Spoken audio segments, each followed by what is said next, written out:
Right. We've all opted into the recording. Okay. George, Okay. you sound and appear much better. Whatever you did, made an improvement. Okay. So here's my introduction to this question about the relationship between the words network, cycles, and systems, which I'm beginning to find are very closely tied up with each other. That's going to be something I'm throwing out to the group, and I don't think it's going to be a surprise, but as I'm be looking for advice, conceptual advice on this. So if we can just start with the human body as a flow-through system, we have to eat, we excrete. We need to do that where we need material, we need energy in the materials. We don't really pick up the photons from the sun directly like plants do, but one has to take into account, as George emphasizes in many of his writings, this thermodynamic flow-through system. Isn't dissipative the right term for that? You could call it dissipative system. Yep, that would be that would be one terminology in the sort of the Prigogine language or some of the complexity people language. Now, we have many cycles inside our bodies.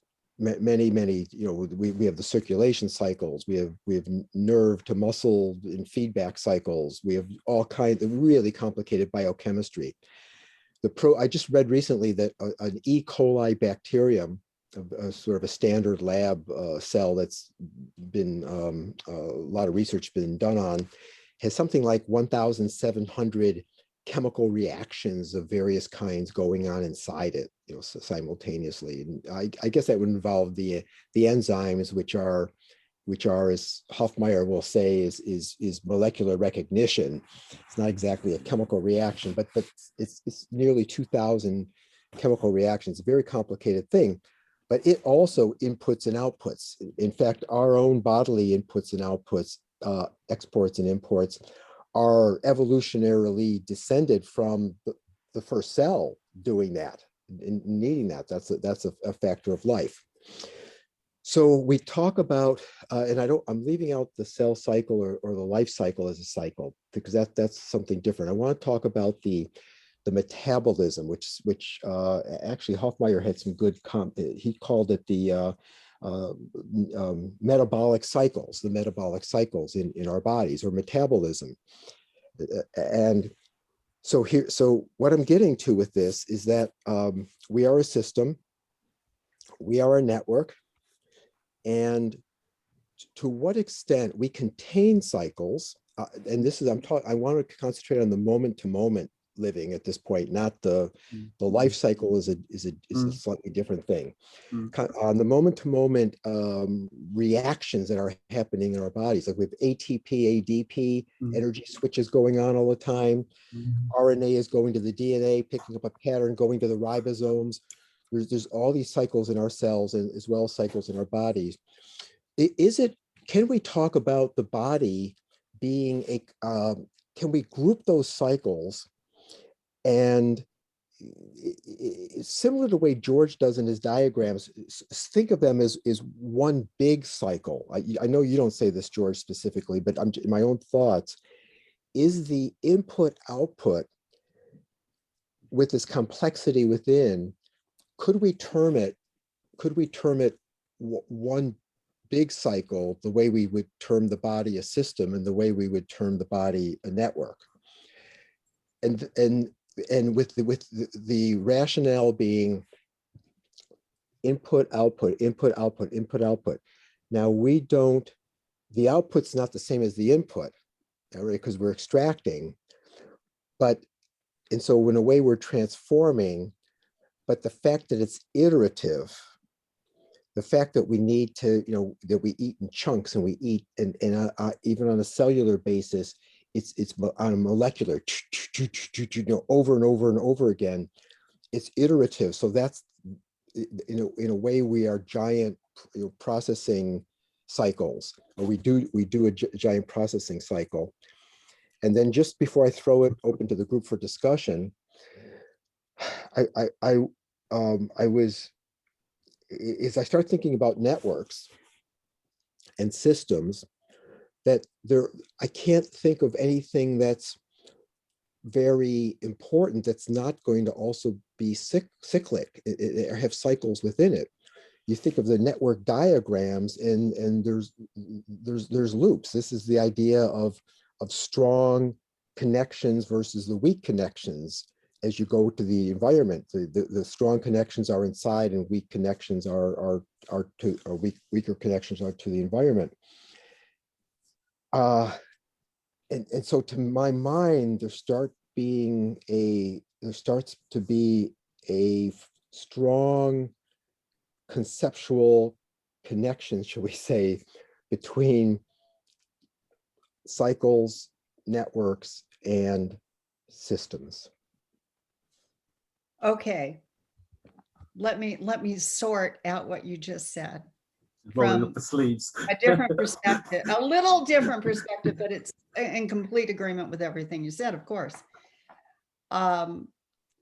First of all, think in terms of, one way to think of it is in terms of every time I look at, all right, I'm looking at systems made up of subsystems within larger systems with peer systems. And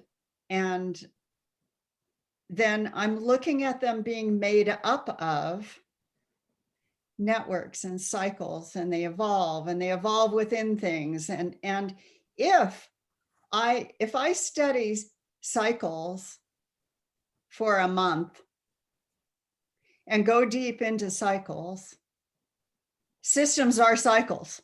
Yeah. If I go deep into studying feedback, like cybernetics and systems dynamics does, systems are feedback systems. If I go deep into networks, studying networks, then systems look like networks. Each one of them are different views of the interactions, the complex interactions that are going on within the same system, or within systems, or among systems. So I'm saying that each time it's like shape shifting, and you use different models, mathematics sometimes, different ways of formulating this view.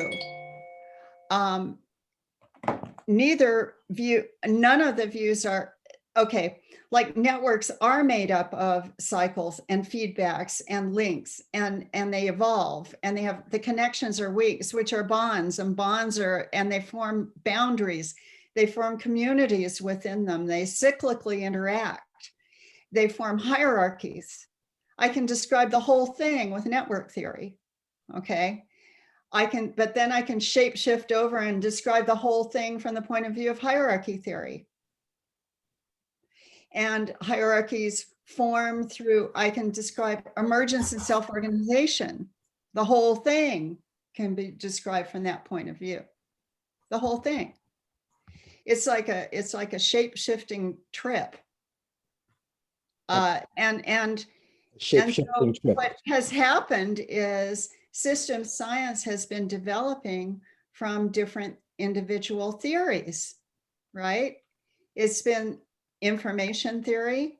George has really made some good strides on that one. Boy, I could spend 6 months or a year just on that one, easy, on what is information. I love that. Information theory, control theory, feedback, all that kind of stuff. Evolution theory of evolution, the network theory, and what's the other one that chaos theory, and what came out of chaos theory. The self-organization people who have an emergence people, mostly physicists, who've described that and applied their mathematics to that. So it's all now, what I'm trying to do in my book is to put all of the basics of those things kind of together in one place. That's what George did. He put, to speak for you, George, really, put those theories in one place, because they're interacting theories. It's very difficult. You can't write about one without the other, without one process without writing about the other. So when I start writing the book and I start writing about networks, I'm describing networks. But then I by the time I've gotten down to, I've figured out how to do it now. By the time I get to I'm doing basically, this is what networks literacy should be, you know, in my mind. And by the time I get down to number 7, the chunk number 7, I'm crossing over into hierarchies and emergence and levels and things, and, you know, and describing interactions with other processes, and I've got to link them. And then they're more thoroughly described over here. You know, that's how it has to work. It's because you're right, you can't view them separately. They all go together. However, you can, there is a network science. There is science done on networks, and there are measurements, and there are, you know, correlation coefficients and different kinds of things going on that are useful tools all over the place. And we've got useful tools, obviously, systems dynamics, useful tools that are out there under each one of them, cycles, useful tools. And then some people will come back with, well, when you break them down like that, you're being reductive, you know, or mechanistic, which is Len's been accused of that because you're breaking it all down, right? And you'll really hear that from the soft systems people. And I go, no. Yeah, you're looking at the different processes that are going on, but they're all interacting processes. And you learn a little bit about it, and you get where you are, Tyler, and you go, it's all the same. It's all interacting within, and this does this and this does that. But you have to have this different view of each one. And then you have to go, oh, okay. And you have to take it even farther. You know, it's almost a level of consciousness thing where first you start with, okay, these are squares and circles and networks and feedbacks. And, oh, this is what they really are in the world, how their real meaning and how they interact and all that kind of stuff. So thank you for that, Lynn, because one reason this came up was contemplation of feedback, and there was some discussion when we were doing cycles. It might have been from Len that he put feedback into a different bag than cycles, and but yet you find the word feedback cycles all over the place, right? Yeah. And I mean, no, it's not the same. A thermostat furnace, you know, the simple cybernetic regulatory feedback cycle. Obviously, it's a cycle. I couldn't say over here are cycles and then there are feedbacks, because when you get in the body, things that are cycling, like hormones and things that are moving around, are part of the feedbacks. You can't really separate. In many cases, you cannot separate the material three-dimensional spatial flows from a feedback cycle in some of these situations. Or even the famous in climatology, probably the sort of the ones you teach students first is the ice albedo feedback, is that you increase the CO2 in the atmosphere, it warms up the air, it shrinks the sea ice, exposes more darker water that absorbs more sun and warms the temperature up more. It's not a runaway feedback, but there's a feedback, but it is happening through photons and ice melting. I mean, it's not just a pure, even a human feedback is using, you know, photons of light, or in communication, there's actual material that's happening. I just couldn't separate. I just couldn't do that. So for me, I was putting them all into the cycle bag as types of cycles. That's okay. We can separate the material part of we can say a cycle has a material part and a feedback, and they're very closely related to each other. It depends on what you're looking at. But I got to was the shape shifting stuff, where soon you morph into systems theory, or you morph into network theory as in this case, a triad, but it's probably more than even a triad. With science, what you have is a bag of of potential tools Yeah, you good. can apply to whatever you're looking at, whether it's climate consciousness, uh, uh, ecology, it doesn't matter, but Mhm, it's a bag of tricks that you have. mhm. And so some people, you know, it makes me, okay, so I'm looking at networks and I'm describing networks as my first thing to describe, and I'm going links, you know, and I'm just throwing out they're linked, they're connected. But links, you know, that's a whole thing. Bonding is a whole process. What are those links? They're made up of feedbacks, and what are they made up of? Interactions. Are they one way? Or are they two way? You know, what what are those things? And oh, by the way, they're synergies maybe. You know, what do we, and then okay, then we start looking at, it gets really complicated when you start looking at self-organization. By the way, is driving me crazy. It makes me crazy. And it makes me crazy. Talk to George. Yeah, I know. It makes him a little, he That- calls it auto That's why organization. I am crazy. Yeah.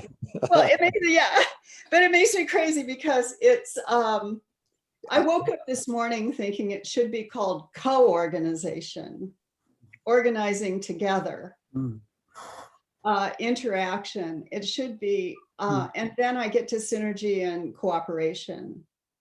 And so it's shape shifting all the time. And but there's really, it's kind of all a mess because it's all new. And so when you write things, you have to make decisions, you know, especially when I'm comparing these different things and I'm actually writing about X, how do they compare to this person's view over here from this person's view over there?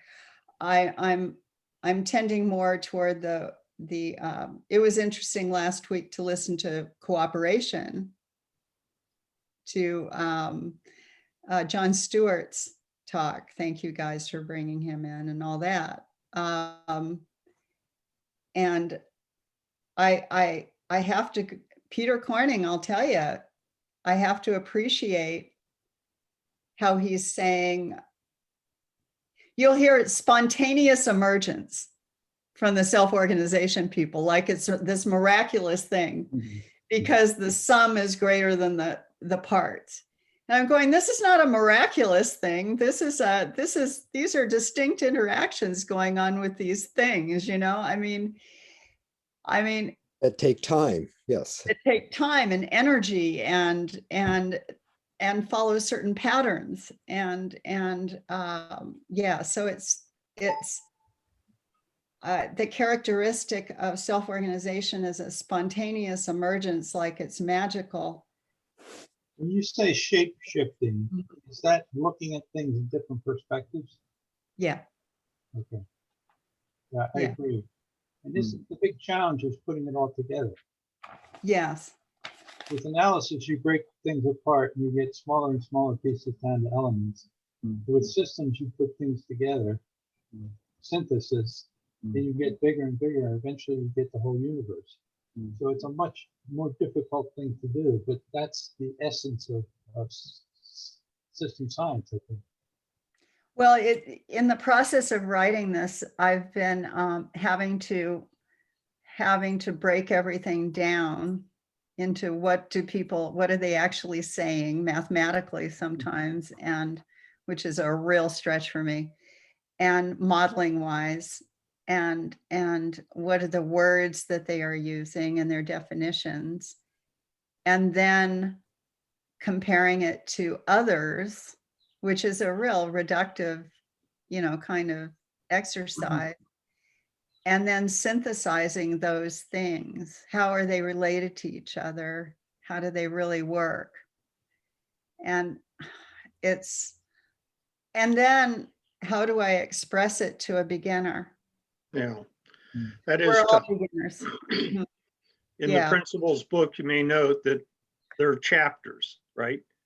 But if you go into each chapter, you're going to see forward and backward links like crazy. Yes. So this chapter, this will be explained. So, Lynn, I'd like you to write a paper or at least a presentation for the conference, arguing exactly what you just argued. This has been my main theme for a long time, that this idea that there's, you know, societies for cybernetics, or societies for system dynamics, there's societies for complexity, and so on and so forth. Well, that's fine if you want to explore the mathematics and relationships within that kind of construct, but they all go together. Right. It's all part of the same piece. That's what I'm calling systemness. And they're all these different conferences are all starting to overlap quite a bit with each other. They can't get by without saying the word They system. can't.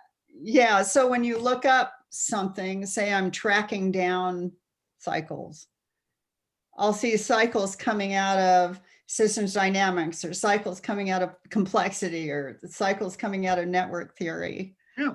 And then of course somebody over here, some oddball, is doing cycles. It's a cycle. Well, yeah. one of the things that's helped me in that particular area, and this is why I was a little reticent to get too deeply involved in Gary's thing about cycles.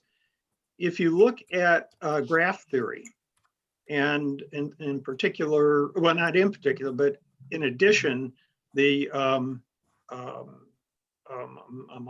what are called flow graphs or flow networks. They are graph theoretically covered, if you will, but they give a particular perspective on the fact that you have to account for, well, the first laws of thermodynamics and the first law of conservation principles are involved in them, and a whole variety of things, and it all just works out. So a cycle in graph theory can either be the fact that you've got, you all know what a tree is, right? You got a root and then branches that come down, and then each of those has branches and so forth. Well, a strict tree just goes straight down to the leaf nodes. But occasionally you can have, within a level, you can have connections, right? I forget what term you use for that, Lynn, but that's basically siblings. Within a hierarchical level, you mean? Well, the tree is fundamentally a hierarchy, right. but you can also use arrows instead of just links. You can use arrows that say this gives rise to this, or this affects this, or there's all kinds of relations in there. And Tom knows this very well from UML. And then you also can have not only those cross links, but back links, back arrows. And that's where cycles come into play within these sort of static network concepts. And then flow networks, you actually say there's something flowing through these things from node to node, and you have to account for it and so on. So that's been a big help to me to understand how all these things relate. And and like we said, the tree, actually, if you look at that, that is essentially a hierarchy. Mm-hmm. Right? So it all fits together. Well, and what's fun Hang on, is, hang on. Let Helene jump in. I'm sorry. She's had her hand up for quite a while. No, I mean, my hand's up, just like, ooh, just in case. Me. But I mean, there's a time dimension. So a time in an extended way. So you call it causality, or you call it process, or you call it flow in the cycle. And there's a structure dimension in the network, and the two are complementary, but one leans more into the, I mean, that's the way I kind of touchy-feely it, that the cycle has some form of evolutionary or a form of repetition, a form of, whereas a network is, it can be a picture. I mean, you can take a picture of a network. Can you take a picture of a cycle? I'm not so sure, because the cycle needs to. You can take a movie. Yeah, you can make a movie. Yeah, you make a movie. So I don't want to get into the 2D and the 3D thing, but Oh, the, I do. I think it's Yeah, important to get into. the cycle adds I mean, plays out into a structure that may be a network or a hierarchy or a whatever. But You there's just said a key thing. You There's said, the- yes. this said- time dimension or this whatever dimension to it, and it's to me it's the same feeling between these two concepts, between the pattern as a structure and the pattern as a process. That's where Uh, dynamics come in. Yeah, Well, exactly. Any flow network has a inherent dynamic quality to it. And then Yeah, if you want that's to get why a even flow further into it, network, yeah. if you want to get even further into it, then the cybernetics plays the role of regulating those flows, Yeah. and hence the process itself. And so, and there's another point that I wanted to raise on self-organization versus the co thing, is that there's a notion that's very often associated to self-organization, and I think the term self-organization also comes from the non-teleological thing or the non-deterministic thing that says that something that self-organizes actually does give room to some form of improvisation. And this is where it connects back to the semiotic thing and the sign thing, is that there's a lot of people who theorize on self-organization who mention the notion of stigmergy. The stigmergy being the processing of an external track in the environment by the organism, by the self-organizing organism that uses a signal in the environment to get to the next step. And that's the actual sign thing that we might get to talk about, Tyler, later on. That's the sign thing, is that the sign is a signal that triggers a next step for something. So whatever type it may be, chemical, biochemical, language, etc. And I was trying to say, what are the signals in the pre-biological, the catalyst, the whatnot? I mean, what's the trigger? The signal is the trigger. So there's a lot of, so the self-organization is not, it's not on its own. It's and it's yeah. Yeah. Yeah. Well, those, I have two thoughts now, and I don't want to forget the second one that you just brought up. The self-organization of flocks of birds, the birds are individually, they're flying, by feel with each other. If you fall out, it's much harder to fly. So it's much easier to fly with everybody else. Yeah, but there's a set of rules here that I have in some paper where it says keep connected with the one just directly in front of you, keep the distance. I mean, there are three very... Yes, those are rules for, that's where it gets tricky. Those are rules for making it happen on that it will make a flock for agent-based modeling. No problem. Yeah, it's the net. But the birds in reality are doing this whole feedback thing with each other. And if they fall out of that, it's really hard to fly. They come up against wind resistance. They come up against resistances that they didn't have. Yeah, the rule is an a posteriori thing. is an Yeah. after the fact. The signals that you're talking about Yeah. are as important there.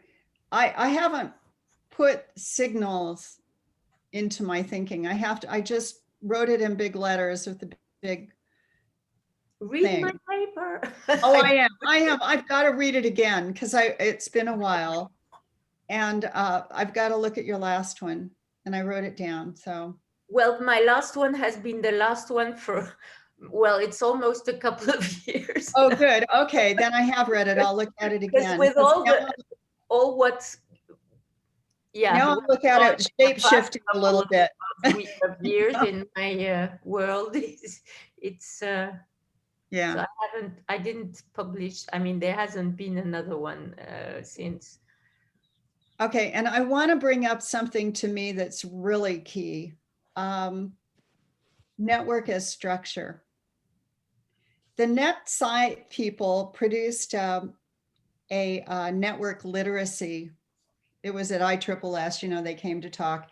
They produced a pamphlet on network, what everybody should know about networks. And then I have Network Science, Barabasi's textbook right behind me, and you can look it up. And basically they're saying they're graphs, and it's graph theory, right, George? I mean, and graphs of things. And they come across as structures. But they're not, yeah, they're more In than my that. world, structure is just a slice in time. Yeah, That we, in a slice of our time and our perspective at our scale, and everything's constantly forming. Things are networking, they aren't networks. yeah. They have to, a bond has to continually bond or it falls apart. Yeah. So that's why the network is something different than networking. So the form is different than the process, or the form is complementary to the process, and you can't talk about one without talking about the other. Yeah, absolutely. And networking is actually a relatively new word for all of us. And now we get it because we experience it. You know, we experience the formation of networks. It's something that 20 years ago, people couldn't even see. But George writes about it. I pulled out a paragraph of yours from somewhere, George, in your book about the rock, you know, a rock being a process, you know. Mhm. That A it's all, really slow process. Yeah. Well, except at the atomic level. right. Those are all processes too. And like you just said, the bounding, in this case, mostly ionic, bonds have to continue regenerating, as it were. Yeah, it's not really static.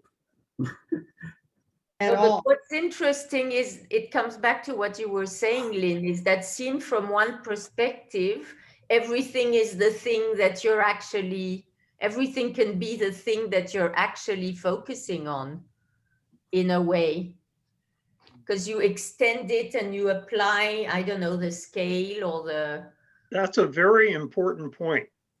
Yeah, that's what you're getting to It's a with your very book. important point that if you take a perspective and you start studying phenomena from that perspective, pretty soon everything starts to look like that. Yeah. Yeah. So Lynn, make note, maybe you and Helen can join up and make a co-presentation along these lines, because I think this is something that really, really needs to be better understood. We're constantly talking about transdisciplinarity, as if you have to be a physicist, a chemist, a biologist, astrobiologist, all these things simultaneously, but that's not the point. The point is, if you understand this concept of systemness as being all of these different aspects taken jointly, then that to me, that's the essence of transdisciplinarity. it's amazing how now, you know, reading in Science and Nature, so many of the articles are systems, use Yeah. system science from different, all these tools, so many of them do. And they use different tools, different ones use different tools. And they will think that their tools are, like you talk to systems dynamics people and they're systems thinkers. They've branded systems thinking, you know. Mhm. But you'll see all these different points of view. It's so fun because I have this very basic at 8th grade level in the future education. Yeah. Seriously, in an 8th grade level, in 30 years, Yeah. that allows me to be able to read all this stuff. That combined with a decent science education, undergraduate science education. You know, And could you all just go back, because that thing that George said was an important point, and Helen and Lynn agreed, like, you know, like just restate that point. I was just writing something down, and it was something about, you know, once you have a tool, you tend to see things in terms of that tool, but that wasn't, the point wasn't just that, I think. It was something more expansive. I think she said perspective. So it's not just the tools you use, but rather the way you look at things. If you look at them, you can look at every system in terms of network, for example. You Right. can look at every system in terms of process. You can, which would be dynamics. You can look at every system from it. And so when people do that and they see, wow, this is really giving me a lot of insight to what the nature of systems are. But then they take and think they can apply that, that's the only thing they need to apply. The only thing. Okay. Right. And that's what Lynn's point was about the system dynamicists. It's a form of fragmentation, Yeah, it is. and the only solution is integrating. Exactly. well, and we're moving toward, I think, a basic education, a framework for basic education, and that is that there's some, you know, we should all know what networks are and feedbacks are and cycles are and hierarchies and bonds and boundaries, and the signal thing I've got to look at. I also need to look more at attraction and repelling signal. And there's some other things that keep coming up that I don't see falling under any of the categories that are normally out there. So it's interesting. Can we go back to Tyler, to your original thing? You were talking about metabolism, Yes. processes, Yes. and so on. And I was trying to find a diagram that would more, you know, kind of clearly summarize this, but I have tried to describe a system as being composed of subsystems, and every system is a process. So, and the boundary conditions provide the entityship, or the you know, the containment aspect. So, and that's what I try to cover in that chapter 2 of that new book, the ontology. But so in the case of metabolism, you've got cycles inside of cycles inside of cycles. And work the other way, you got all these little cycles going on, like Krebs cycle and the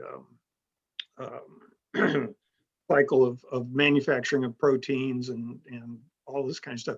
At the cellular level, at the bodily level, you've got a whole level of physiology that's been evolved to support all that metabolism. And then for humans anyway, in non-humans, you got ecological systems which organize to the extent of the mutual constraints on energy flows and so the trophic levels. And in the human system, we have what we call the economy.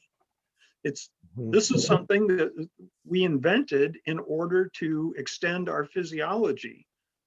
not extend our physiology, but create an envelope for that physiology, which is a new set of boundaries, but it's bringing in all the energy, material resources, and so forth that we need to support all those inner things. That's what excited me about your book when I first read it, was you were going sort of inward, and I said, oh yeah, this guy gets it. Guy understands where these And I'm, nested cycles. thanks. And I'm saying now, George, as you're talking, that these different perspectives again, like one could say, and this would be very typical, oh, the body contains organs, the organs contain cells. And so that would be sort of a structural nesting, or a nested hierarchy of structure, just of something that's just static in a sense of just the 3D organization of it. But they all are processes. And since processes are going to contain smaller components, they're all iterative processes, as I see it, which means they have at minimum sort of an iterative cyclicity to them. And therefore one can see them all as cycles within cycles within cycles. Yep. And which is probably it's a more powerful perspective, because as soon as you have to talk about anything changing or responding cybernetically, you've got to get into that. It's not just the structure. The structure is kind of the beginning. Well, there's and Gary, correct me if I'm wrong, I think this goes back to Plato, notion of architecture that function, what is it? Form Form follows function. And that has been sort of a guidance to me for 1,000 years or so, that those two go hand in hand. You can't separate them. You can make mistakes. If you're the designer, you can make mistakes, screw up the structure such that the function doesn't really follow or is impeded in some way. But basically, if you understand the function, what the function is supposed to be, that guides you in terms of putting together a structure that will support that function. And it works the other way too. The function has to operate in such a way that it reinforces, so to speak, the structure. There's So, a very interesting also, is this the echo, my echo? No. There's a very interesting association between the three notions of structure, function, and behavior, which are three different, let's say, aspects of things in motion or in. How are you going to separate behavior and function? I mean, yeah, behavior and function. How are you going to separate those, Helen? Well, I mean, I haven't gone into very deeply this line of work, but I think that the behavior is the actual, well, it's like in a system, the behavior is what you see, the actual Oh, I see. The doing. behavior would be like the whole system's doing. I'm just trying to make a distinction. Yeah. So whole system's doing the something. structure is the form. Let's say that the picture of something at an instant. Let's say. Yeah. Or if you look at from a Maturana perspective, it's the enabling thing. Yeah. It's the set of, let's say, programs, or it's the set of things that actually affords or enables. And then you have the function, which is, well, some say it's a purpose, but others say it's what it's meant to do, why it's there and what it's meant to do. And then the behavior is the actual way the thing moves. So then it can, and there was a very interesting, probably you remember at ISSS, where was it? There was this guy who was talking about biomimicry.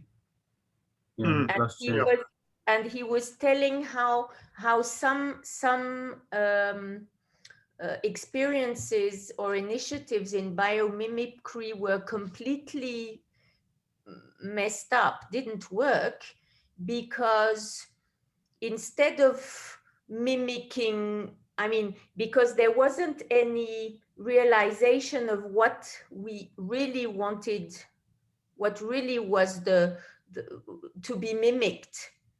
Was it the behavior? Was it the function? Or was it the structure? And most of the time people look at the structure, but a structure may not give the behavior or have the function that you want it to have. So the three are very connected together. And I thought that this, and I had forgotten it actually, but I thought that this was really, really interesting, because it means that one does not go with another. So you could say that function and behavior are similar, because the behavior is actually the way the function is played out.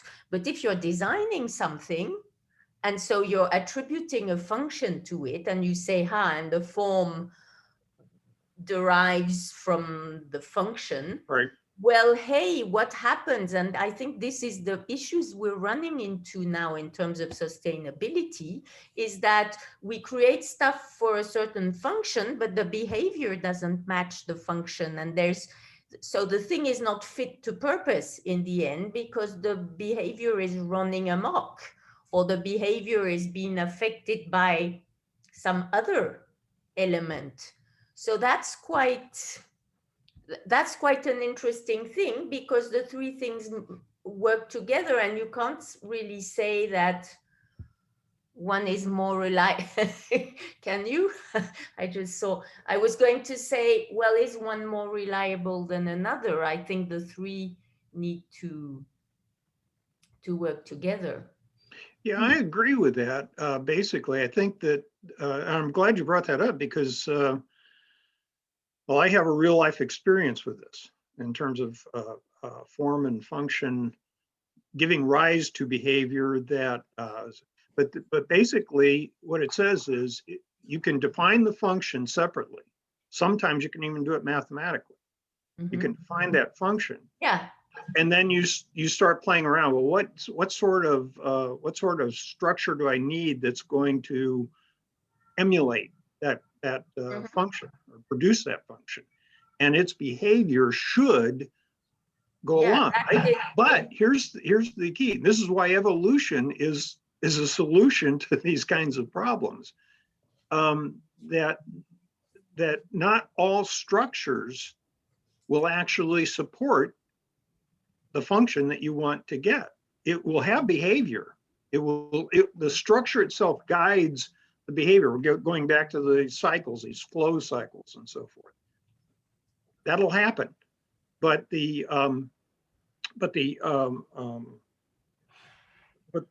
what was I trying to say? Oh, yeah, I agree with you. All three have to go together, but the structure and the function are what's going to have to most closely depend on one another in order to produce the right behavior. Mm-hmm. Right? So my real life example is in my neural network work.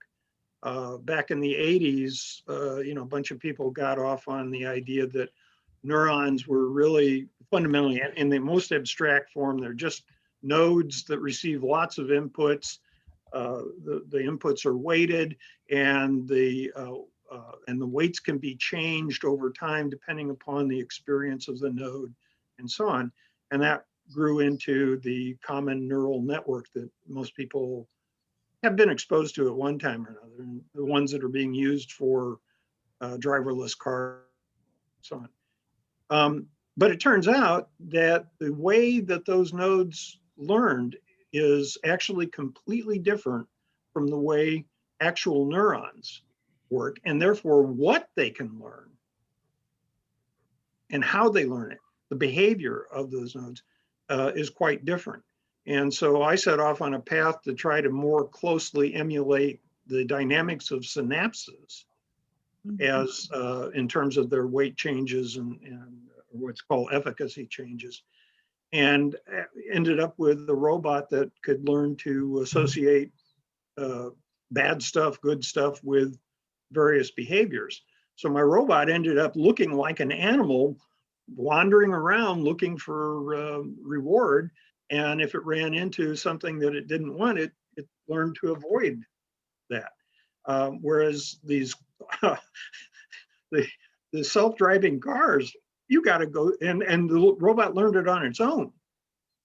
I didn't teach it anything.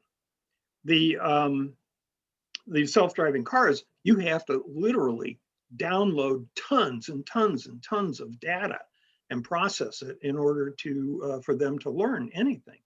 So there's, I think, a pretty good example of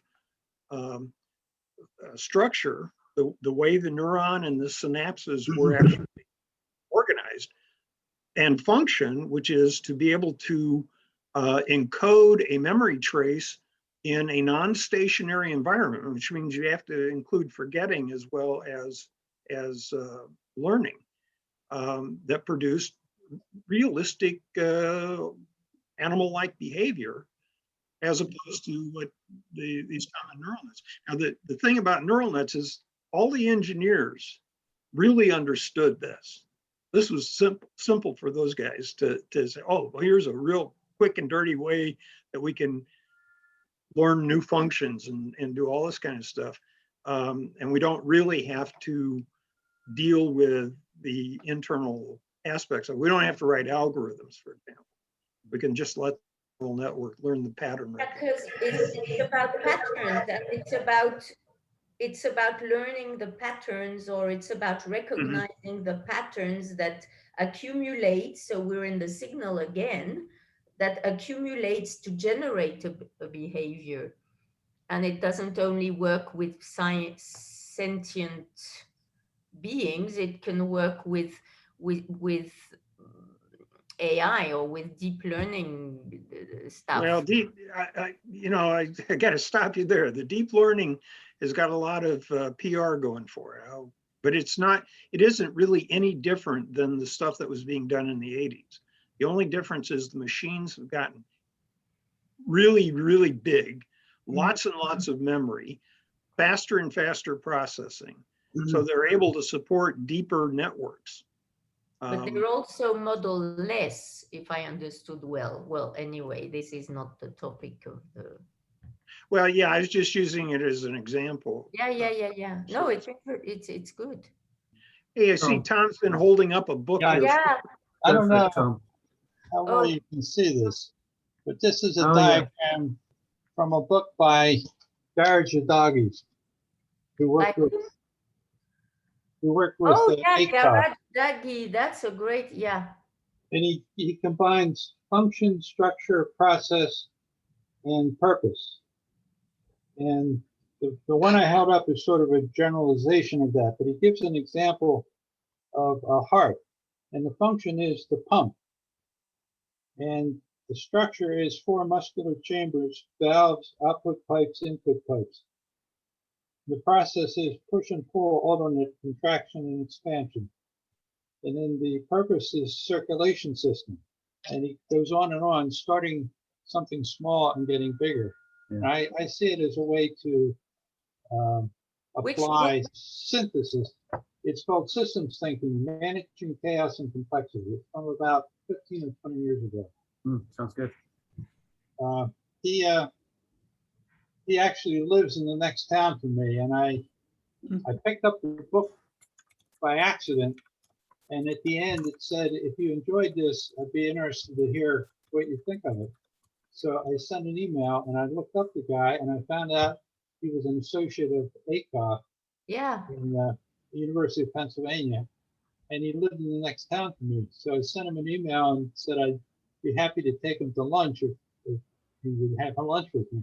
And we actually did that, and we talked about it. He's a very sharp guy. Yeah. Could you put a link to the book in the chat? Yes, Please, Tom. I'll send this out. But it always seems to me that function is maybe the best common denominator here.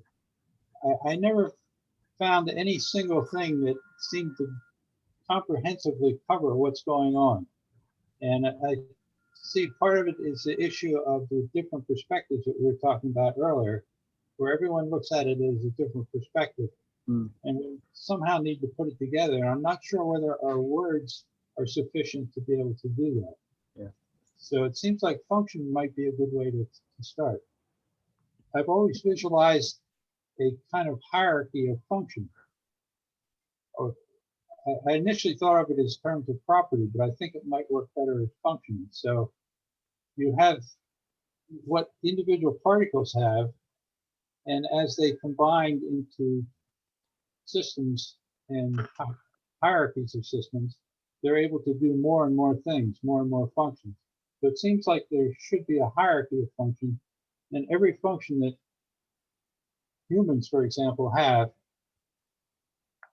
can be traced down eventually to lowest level systems and particles. Now, it would be a huge, huge hierarchy, but it may be a way to better understand things. I've never really gone very far with it, but it keeps coming up in my head every once in a while. But could someone get hold of this video of the presentation of this biomimicry person? Were you there, Tom? I think you were at that ISSS. Yes, I sort of remember it, but I can't. The name started with a Z. I wrote him an email saying I was interested to get his presentation. I'm sure Len would know who it is. Yeah.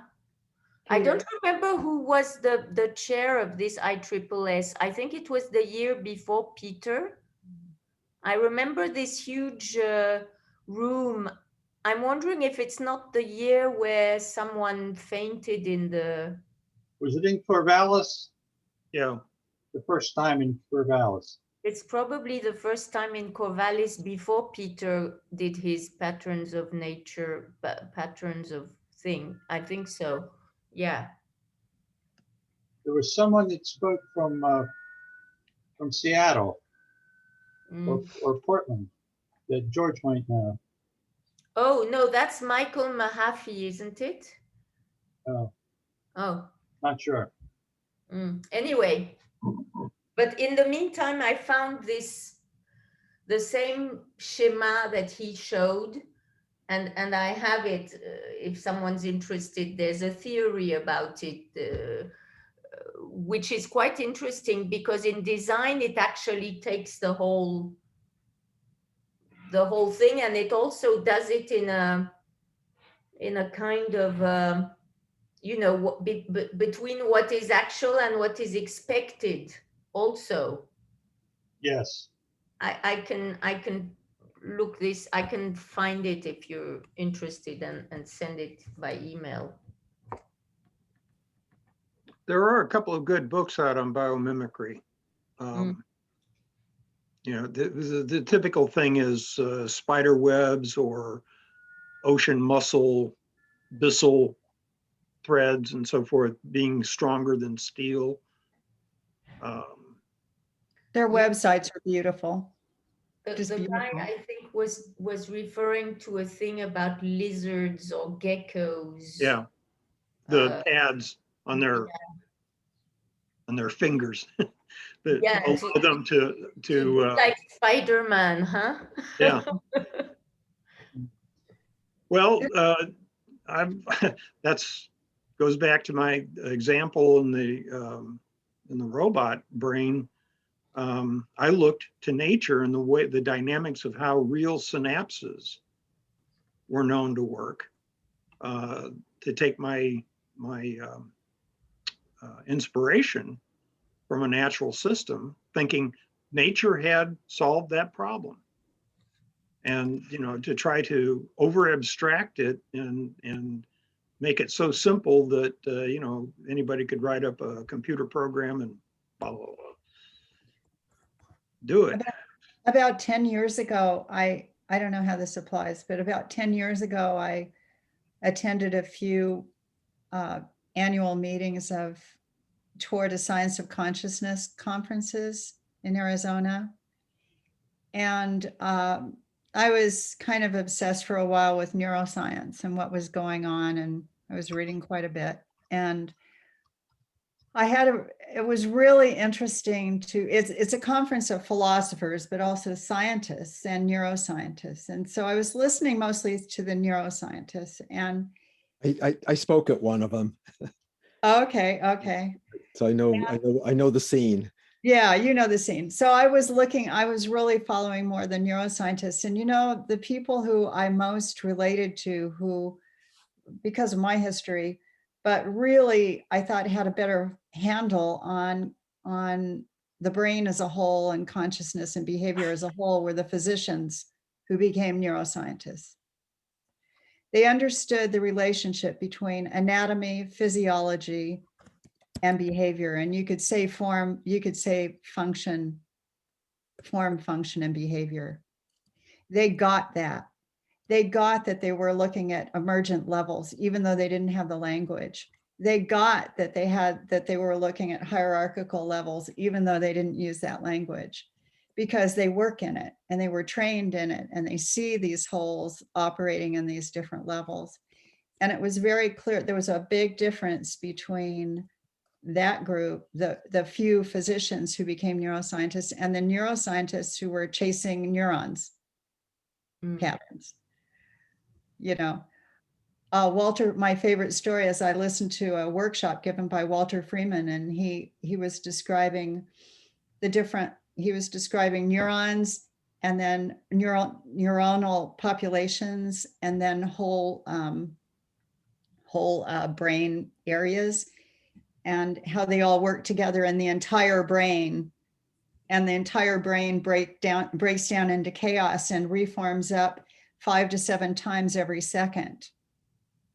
And he described how the different parts of the brain break down at a different rate and form up, but the same rates, but at a different scale. And the neurons do the same thing at a different scale and time. And at the same time, Christopher Koch and what's his name, the DNA guy, were Watson.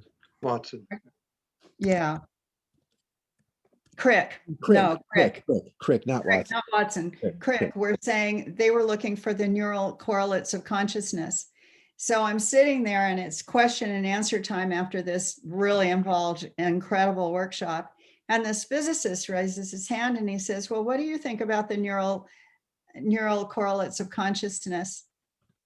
And Walter said, that's like trying to describe hurricanes by looking at molecules. Mhm. You can't do it. What he was basically saying is it's emergent.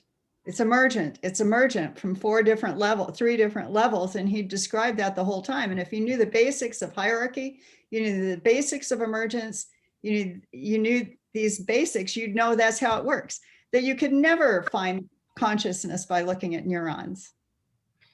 And Hofmeier finds consciousness by looking how organisms are able to process an increasing number of signals and more signals as they go. So that's the interesting point in this particular paper that you were referring to, Tyler. The Hofmeier's chain of semiotics paper. You mean the fact of the chain? The fact of the chain is that the cycle or the process of this ever improving capacity for semiosis or for processing of sign and signal, integrating, like going into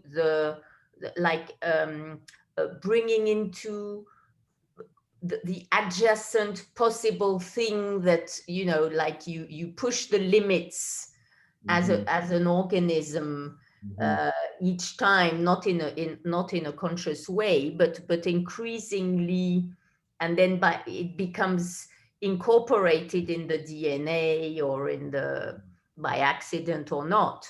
But then this process actually led to a ever increasing complexity of signal processing and an ever increasing semiotic freedom that he equates in the end as the steps to the acquisition of consciousness.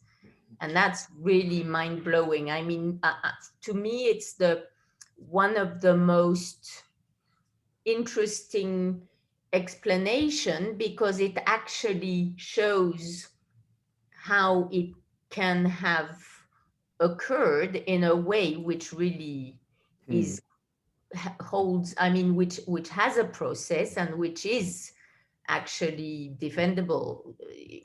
Well, one thing is a couple points there, Helen, and I mean to everybody. So related to the grand sequence that I had developed of combogenesis, Yeah. Hofmeier's first level is applicable to the prokaryotic cell. He Mhm. talks about molecular recognition. Mhm. Second level, I don't have the name of it on my tip of my tongue, is applicable to the eukaryotic cell. So it would be Yeah, 6 and 7. So then he's got 9 more. And most of those are within multicellularity, yeah. animals and plants.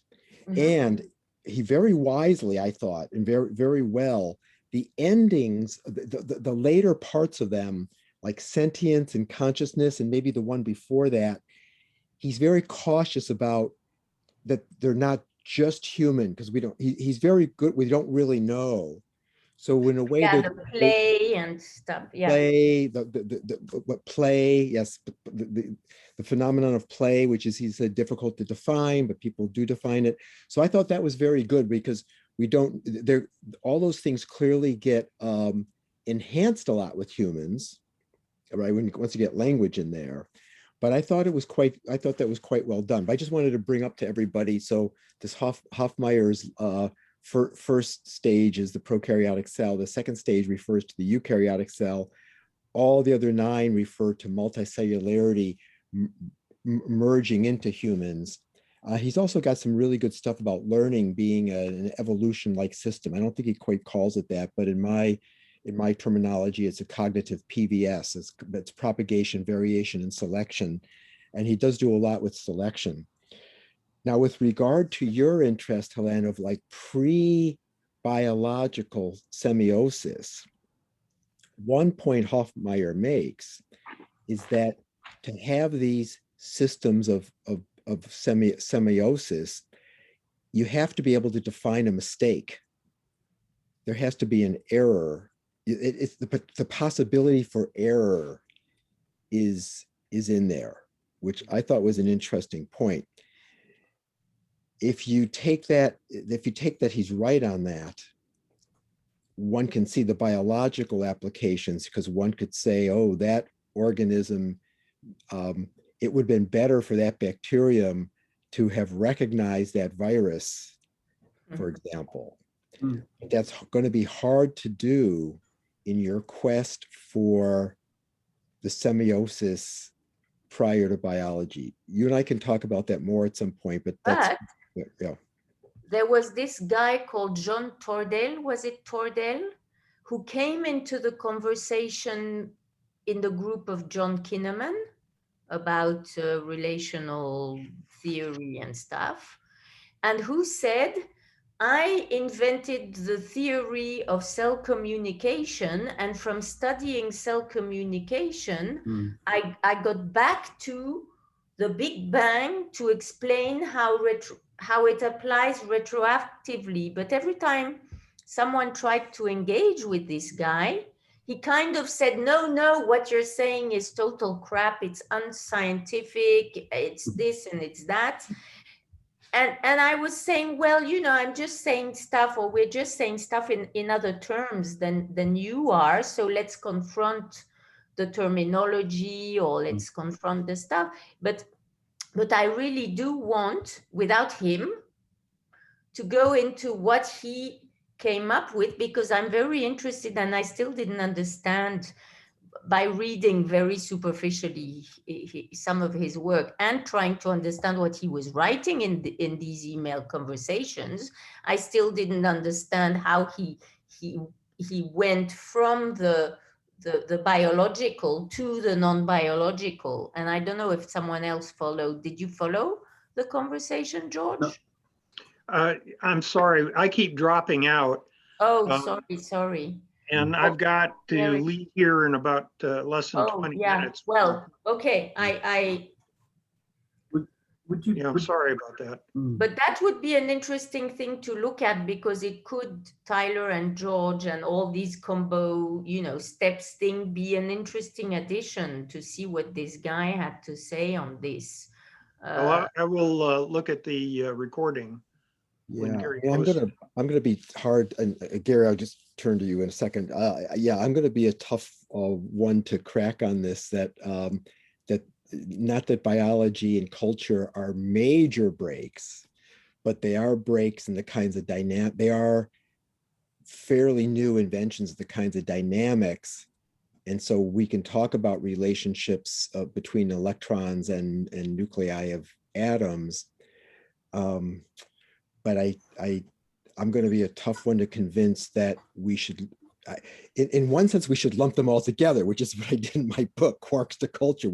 I did take the whole universe as my field of study. So that is my core belief, that is the true systems approach and the biggest sense, and that one could do that because it's all things in relationships. It's all from but in the same token, there are going to be some different classes of things and relations within that. And I guess that'll still that's still my quest in a way. I would term it a little differently. I would think another way to look at it may be that there's emergences happening at each level, emergence of new things. And I think what you're looking at is a big emergence, something that was, a little bit bigger than the other times, that changed everything. Yes. And there's nothing, Yes. I don't see any problem with that. I think that just because it's all working along, and maybe it's a big emergence because of us, because of our point of view, but but it seems to be kind of a massive new thing. And I don't think that's in conflict with anything. I think it's just part of the deal. I have a big question, and it comes up. Lynn, Gary had his hand up. I'm sorry. Yeah, Gary did have a hand I'll up. shut up. Yeah. So I think one thing Thank you I'd like for to, the question. yeah. So one thing I'd like to comment on first, Tyler. Yeah, with those dynamical realms, I really do think that there is a grand leap in consciousness when you go across those realms. I think when you go from the physical realm to the biological realm, there is clearly a change in consciousness that takes place when you move into the biological. If you look at the cell and the cellular mechanics, for instance, there is a recognition in the cellular mechanics of errors, and there's a capability within the cells to put those errors right.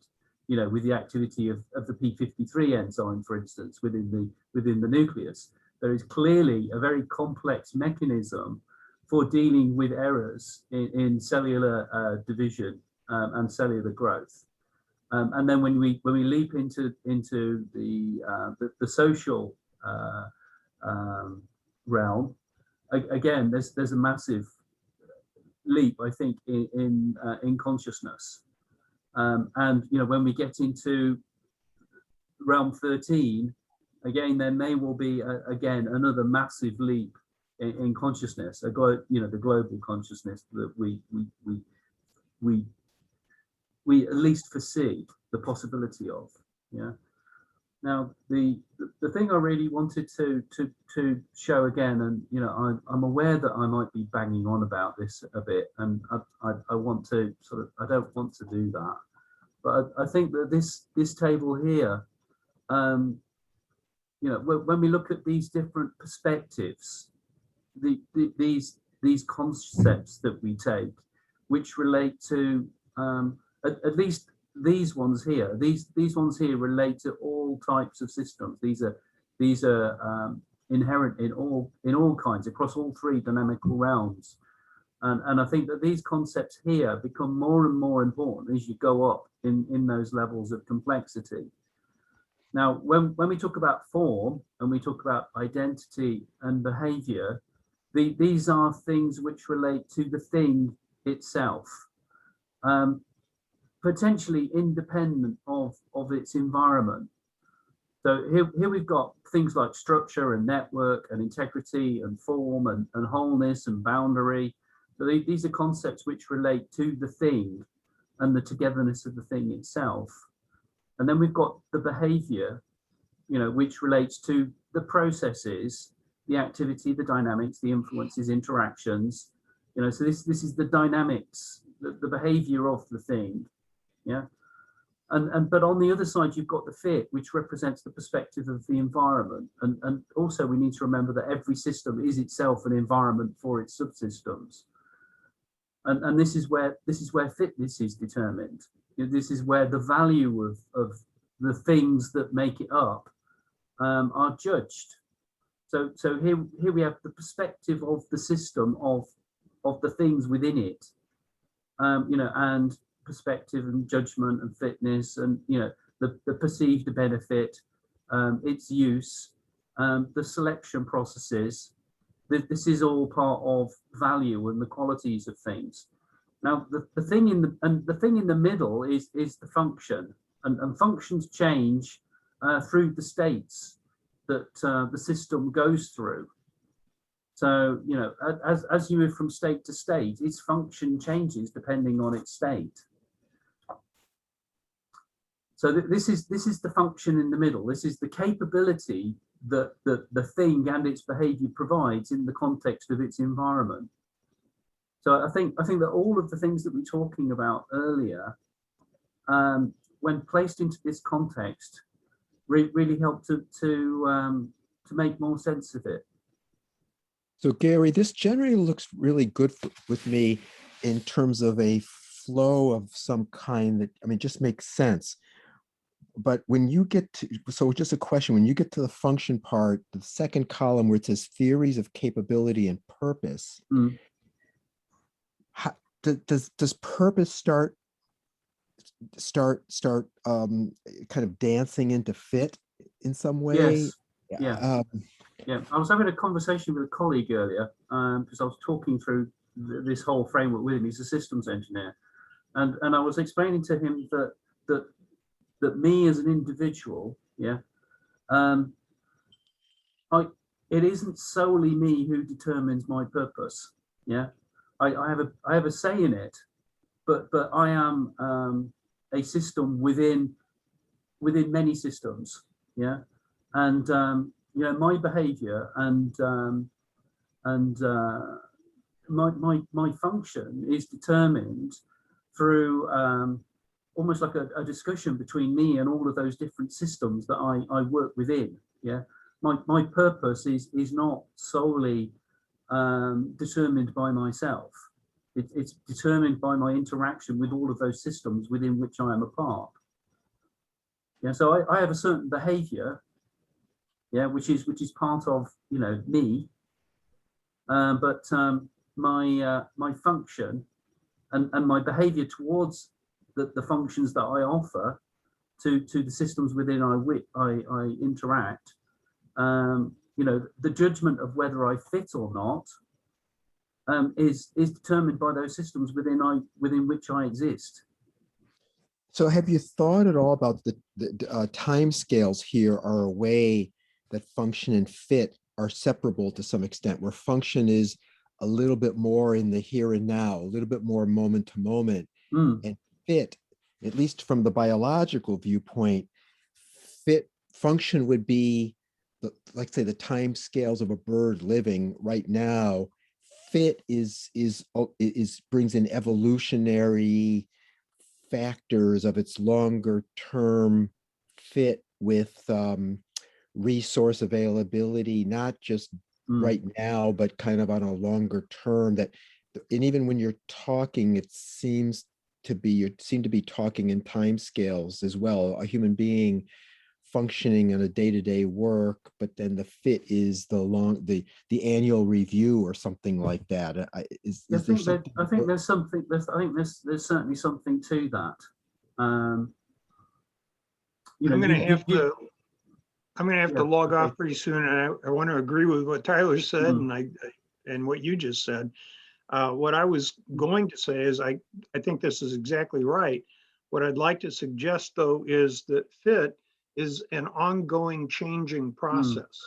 Mm, The environment changes Well, mm, it's outside. adaptation. mm.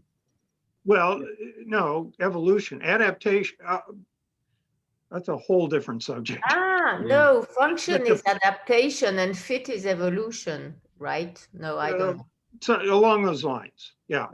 Mm. But basically, my cursor doesn't work for you. Um, Having something that sort of indicates that this fit is determined, and I think you're absolutely right about the purpose being a mutual Mm, kind of not a negotiation, well, negotiation for us human beings, but mm, not, but basically it's mutually decided mm, by the environment, which is on a long time scale. mm. Any changes that are occurring would be on a long time scale, and the any changes that are needed in the form and the function in order to preserve the fit. Yes. Does that make sense? Yeah, yeah. So there might be a loop here Mm, that's Somehow goes- between form and function being more tightly bound to each other. I think this came up earlier today too, that they're, I guess because form and function are so related to the thing, the fit is now bringing in the environment. yeah, yeah, Yeah. yeah. This is kind of like the system or the components It's view here, yeah. And this is more the environmental view. yeah. And this is where it kind of meets in the middle, yeah. With cycles being more on the side of the system, and the Mm. capability being more about the judgment, you know, from the side of the environment, yeah. That this, I mean, I put this, as I explained to George a week or so ago, I put this together on based on experience, but also based on intuition. And now as I delve into this, I'm starting to understand why I did it more, you know, from a more conscious perspective. Gary, sometimes I don't, I have to say, your mind really amazes me. Of course, from you, Tyler, that's a massive compliment. Thank you. And I'm glad you brought up because you seem to be able to like put these things out almost like an artist in some way, and then you contemplate it. But yeah, like what you were doing when we went over your stuff 3 weeks ago, and even though you got a lot of pushback from us, you kept on with it because it was something was working for you. Yeah, I don't know. It just it blows my mind a little bit as you're putting together these syntheses, and even for the ISSS, the stuff, the PowerPoints you were doing of your ability to synthesize is really fantastic. Thank you. what he said. Very gracious. Thanks. I do have to go. I'm really sorry. And we're getting close to the end anyway. Although Lynn wanted to ask a big question, I know that. So I'm Yeah. Yeah. I guess we'll say goodbye to George and. Thanks a lot, George. Well, thank you guys, and I'll watch the recording to see Thanks, what George. Lynn's question was. Bye-bye. Bye. Okay, Lynn. You're on mute, Lynn. Oh, I had to look back to see what my question was. You know, I started at the very beginning saying something about information. Mm. And when I was listening to Helene talk, she's talking about signals, and signals are information, messages from the outside. Now, but they're specific. They're interpreted as specific. And what's always thrown me from the very beginning, feedback just bugged me. Because what's being fed back? What's being fed back? And everybody would just say information, matter, energy is being fed back. And I'm just going, no, what's being fed back is some kind of perspective on change. Something has changed. And so you see it, whatever it is. And it comes back to us as what we call messages or information or signals or something. But it's some kind of change that we've got to adapt to or that we incorporate in some way, and then we act in response. But And the change is a signal. yes, exactly. It's a signal. What makes information that change? First of all, I don't like information is what happens inside. It forms you within. It's a message that comes from the outside or a change from the outside, a signal from the outside. But what makes that a signal? And you said it was from encoding of memory space. You know, George said encoding of memory space was required for a function like that to occur. So anyway, I'm just intrigued with the idea of signals and information and change and messages and how the words are. I want to read now more about semiotics and read how signal is interpreted. Maybe we could. Yeah, thank you. I'll maybe get we back there again. Maybe we could focus on that perhaps next time. If Maybe people- you could read if my people are up paper for for it. next Yeah. time and we could Yeah. talk about it. Yeah. No, but and Lynn, we're overdue. We were meant to have a conversation on Yes. signal and information, Yeah. and then A we all long time ago. went into rabbit holes all over the place. So And let's come also out it applies tomorrow. to Tyler's, when I look at information, it very much applies to Tyler's, the processing of information applies very much to Tyler's work. So it's, you know, it's key. Mm. And it's a fascinating arena for me now because it's so poorly defined. Shannon is just a theory of communication, not a theory of information. Mm. By the way, I found out from the Journal of Big History that I just published in, and I plan to send more papers to them because they're sort of a group that's following this big picture thinking material. That they have openings for papers. So if anybody's interested in writing for the Journal of Big History,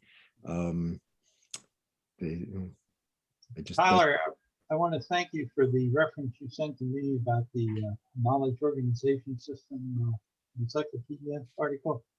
About? Sorry? It's You are from correct. Knowledge organization.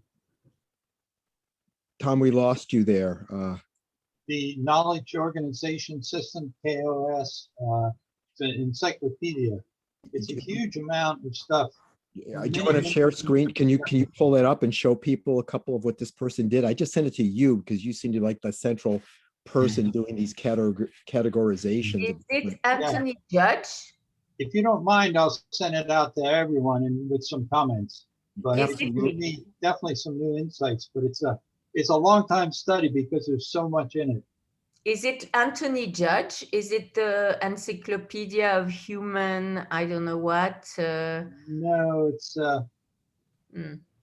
Encyclopedia of Knowledge Management or something like that. So Okay. it's knowledge management people. It's on integrative cycles. Integrated levels. So it's very close to systems, but it's a little different from systems. It's not SOA either? It's not John SOA?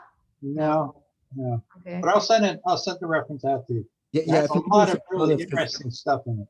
because I thought about Gary too with knowledge management, obviously, but I just sent it to you, Tom, because I knew you might get into spending some time with it immediately and Mhm. making a judgment on it. So yeah, if you want to send it out to people with comments, that would be great.